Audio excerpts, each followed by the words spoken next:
This is the future.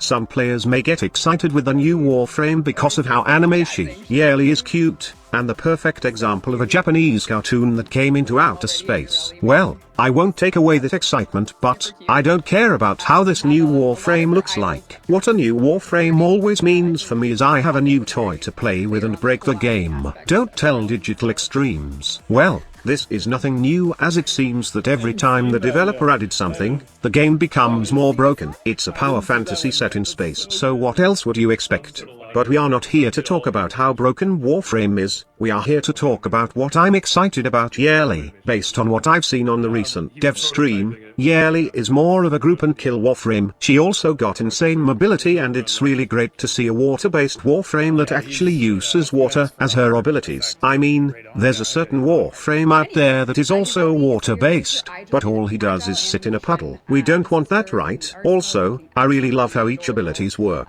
Her first ability is called Sea Ensnare, and it launches a cluster of 3 water globules that travel at high speed, seeking out enemies within view and 30 meters in the direction of the aiming reticle. Sea snares without acquired targets instead spread out several meters in front of Yerli, before motionlessly hovering in place. Sea snares are floating proximity mines that detect enemies within a radius meters, then rapidly home in and attach to an individual enemy. Once attached, the snared enemy is enveloped in bubbles that lift it helplessly off the ground while crushing the victim with rising water pressure, inflicting 250 impact damage per second, which further increases by 80 impact damage for each second spent ensnared. Sea snare globules last for 12 seconds or earlier if their ensnared target dies. Her second ability is called Marulina, and what it does is summon Yerli's faithful aquatic creature from the watery depths and rides aboard Marulina after it emerges. While riding Marulina, Yerli switches her camera angle and movement controls to K-drive controls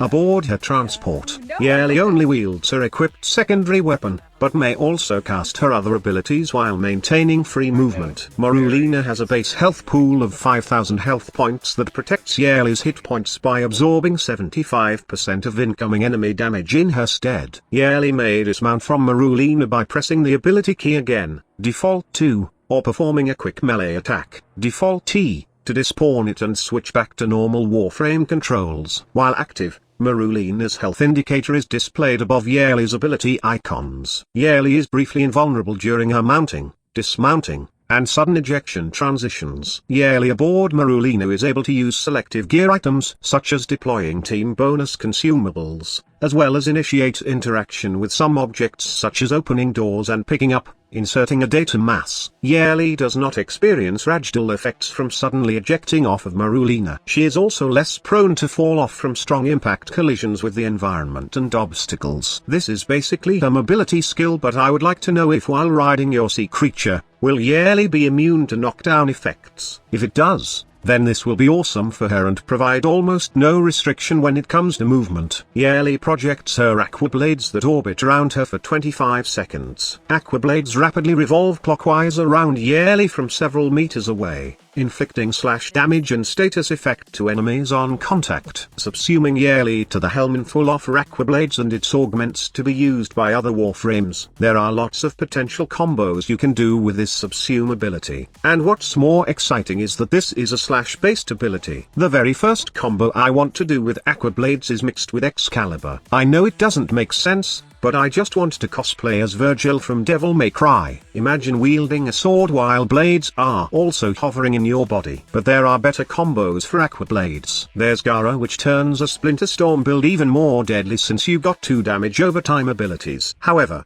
damage stacking will be slower since you will have no Eclipse to increase it faster per mass Vitrify break. Also, this is a great subsume ability for any tank frames that have damage buff. You can go with Rhino and Chroma to increase the damage of the abilities, and stay alive while aqua blades are spinning and killing enemies. Also, I'm looking forward to trying this ability with Limbo. If this works while Limbo is on his Wonderland, then my god, you already know how broken this combo will be. Izu is also a good candidate for an aqua blade combo. He is fast, tanky, and can maintain aqua blades with only little duration needed on his build. Invisible Warframes will also be great with this ability. Just think of it, invisible aqua blades. Lastly, I would like to try this with my Bone Daddy Necros. If I am correct, then the slash damage could work well with his Desecrate ability. Enemies dismembered by aqua blades will drop loot, which will be a handy ability for this Warframe. Oh yes, Inaros can also play with this new toy. Well, Sandboy should be thanking the Helminth system. Although I don't want to be overhyped for this ability, or expect it to be as good as Shevagoth's Gloom ability, but if Digital Extremes don't mess up this ability,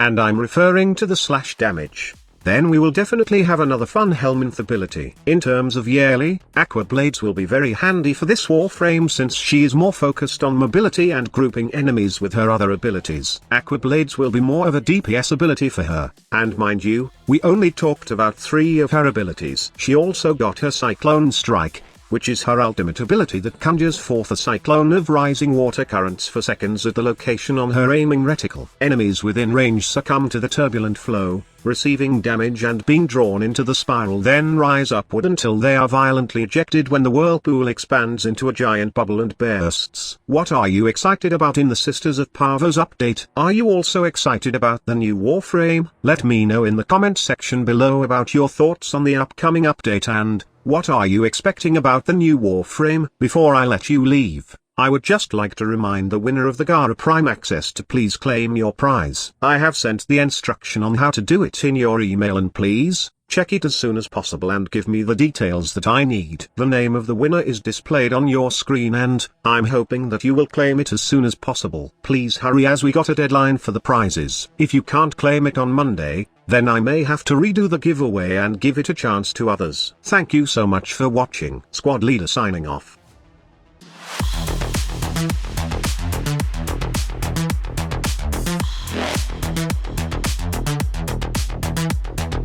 Evolution.